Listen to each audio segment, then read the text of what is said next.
Is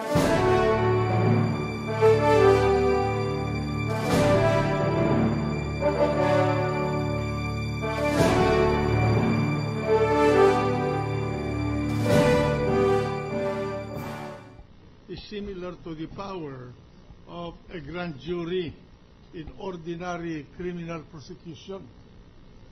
And I have the results here.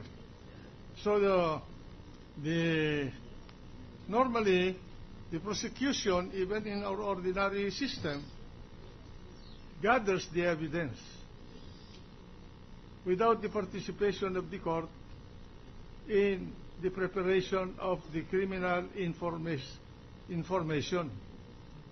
And this witness is a witness of the prosecution. They were the ones who requested this court to for the court to issue a subpoena to precisely to bring those documents.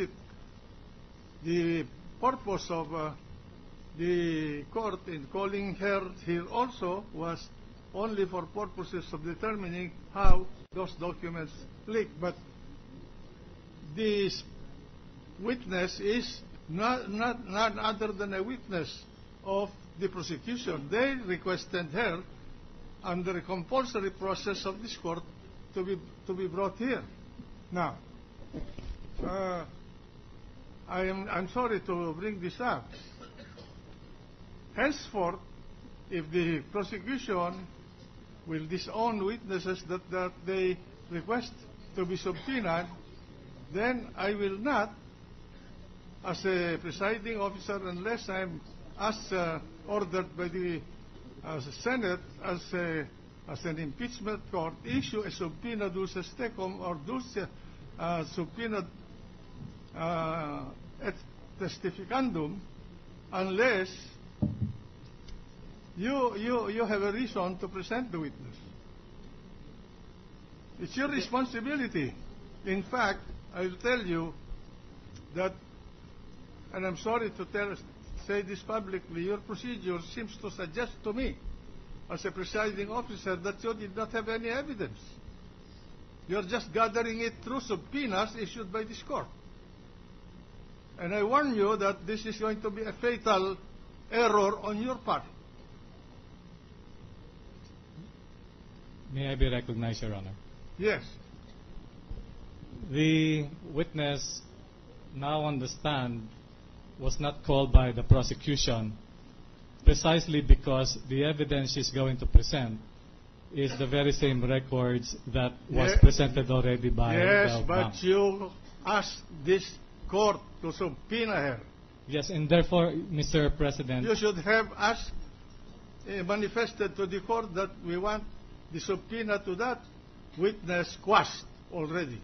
Mr. President, may I therefore make a formal manifestation Yes.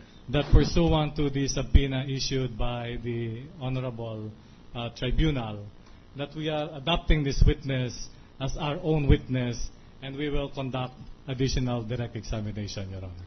Okay? No, but if Your Honor, please, may I be allowed even 1 minute only, Your Honor? Yes, please. They are now speaking of a subpoena requested by them. I hope I will be pardoned with using the word. That is a falsity, Your Honor. Because the very subpoena said, acting on the request for issuance of subpoena of Senator Judge Franklin M. Drilon. There is no mention about the prosecution, Your Honor. That's why I wanted to know, Your Honor, whether whose witness is the witness on the stand. Because under our rules of evidence, it is very clear. The court shall not consider any evidence presented unless formally offered, Your Honor. And when we speak of documentary evidence, it must not be merely offered, but rather it must be identified, marked, and then offered in evidence. Your Honor. Counsel, I have here a copy of the subpoena that I issued. I cannot remember